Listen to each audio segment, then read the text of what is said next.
The Tao of Self-Confidence, Episode 572.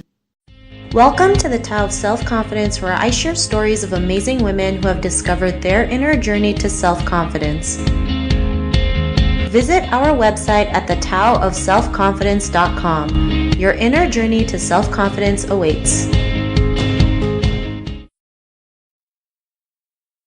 Well, hello friend. Welcome to the Tao of Self-Confidence, where I share stories of amazing women who have discovered their inner journey to self-confidence. I'm your host today, Sheena Yap Chan, and today I have an amazing lady on the show today. She is the Principal Analyst at Altimeter and also the author of the New York Times bestseller Open Leadership, and I'm really excited to have her on and share her story with us today on self-confidence. So without further ado, I'm going to introduce you to Charlene Li. Charlene, how are you today? Maybe you can fill in a little bit more about yourself to the listeners.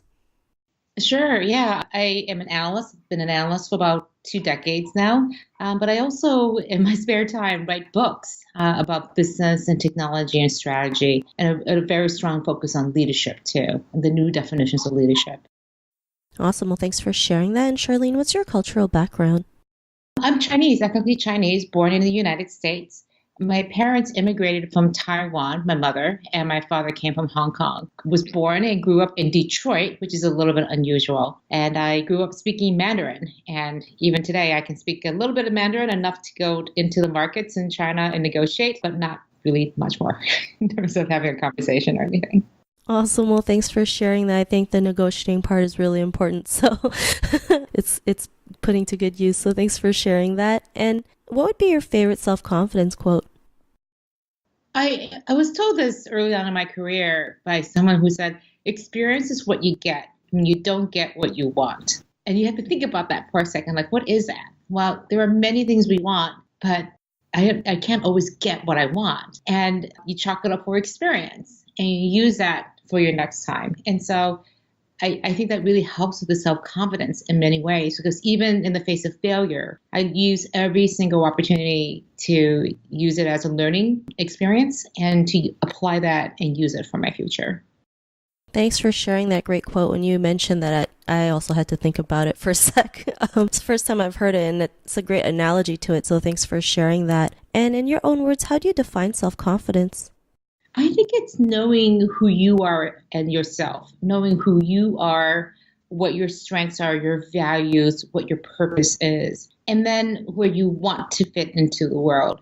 And it may not be where you are today, but knowing what you want. And I think that knowing yourself is the root of self-confidence, in that if you're sure of who you are, but you're not sure if other people know who you are, that's their problem in many ways. And so I set out to see, what is it that I want to have, the influence that I want to be in the world, and then using my self-knowledge to be able to help myself get to that place. Because it's so easy to be whipsawed back and forth by what other people are saying or doing. And if you don't know where you are starting from, that's going to play a big role in terms of you determining how you see yourself of being successful or not. So I think the self-confidence comes from this confidence of knowing who yourself is. So I think that's my definition, is knowing yourself and where you want to fit into the world. Thanks for sharing that. And I think that's a great definition that you mentioned, especially where, as Asian women, we're always been programmed for us to, just follow the crowd or just follow what we're told, not realizing like we can go out there and be who we truly are and how, we decide we want to be in the world. So I think that's a great definition. And what was your life like before your discovery of self-confidence? I think in many ways, because you're raised to be respectful and thoughtful and things, but I was raised by a group of very, very strong women. And so I could see them constantly struggling with, when do they speak up, when do they not, how do they find their voice? And so I was hesitant to speak up and defend myself and put out my point of view. And I still have imposter syndrome to this day. So it's something that's just built into your programming. And the key thing here is, again, knowing yourself, recognizing when it is that I'm feeling a little bit hesitant, putting myself out there, when I feel like I don't really belong here, what right do I have to say this, to raise my hand and say this? And I have to go back to saying, but I do have something really important to contribute. So I think in many ways, me deciding to go to the business school I decided to go to, in the end, I decided to go to Harvard. I had I had gotten in there. Even though I hated Boston and the weather and everything, I wanted to be in California, I decided to go there because it was going to train me to do this thing that I really did not want to do, was to put my hand up and fight to be heard. And it did that for 2 years, and it kind of got it out of my system. So definitely put myself into situations where I had to speak up. Thanks for sharing that. And when we force ourselves to do something that really makes us uncomfortable, it really sometimes builds up our confidence, right? Like you mentioned, putting yourself out there to speak when, we've been programmed all our lives to be hesitant to put our hand up, something as simple as that. And, it's great that you were able to just make that decision to go out there and do it. Especially, as an Asian woman, it's always challenging, right? To speak our voice, to speak what we want to say or hear our opinion, or, voice out our opinions. And, because you were able to, go to Harvard and put yourself in that situation, what's your life been like now? Well, I think for me, going to business school was a huge confidence booster, even though it was really hard and in many ways life-changing.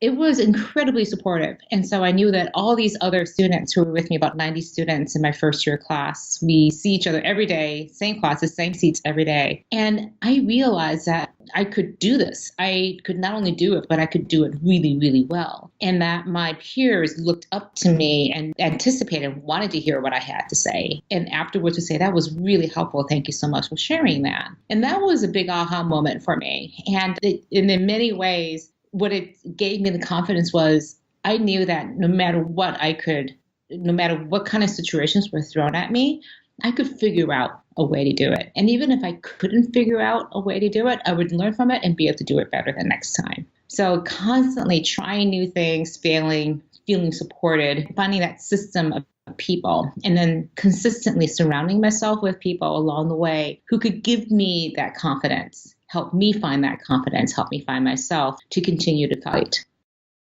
Thanks for sharing that. And if our listeners were listening to your episode and she was in her own journey to self-confidence, what would be that one tip you would give to her?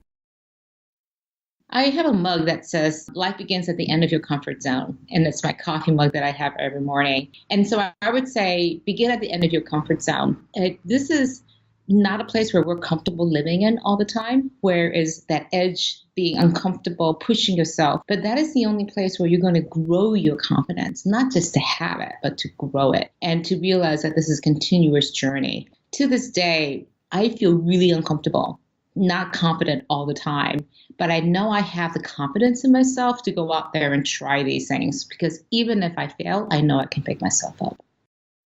Thanks for sharing that. That's great advice that you mentioned. And I like how you mentioned, even though like you try something and it doesn't pan out how you envisioned it, at least you went out and tried instead of figuring out, well, what if, right? Most people out there always just keep thinking, what if, not realizing they can just go out there and do it. And, if they fail, at least they know versus not knowing versus, constantly questioning themselves. So I think that's great advice that you mentioned. And if our listeners wanted to get to know a little bit more about you and what you do and check out some of your books, is there any links or social media profiles we can connect with?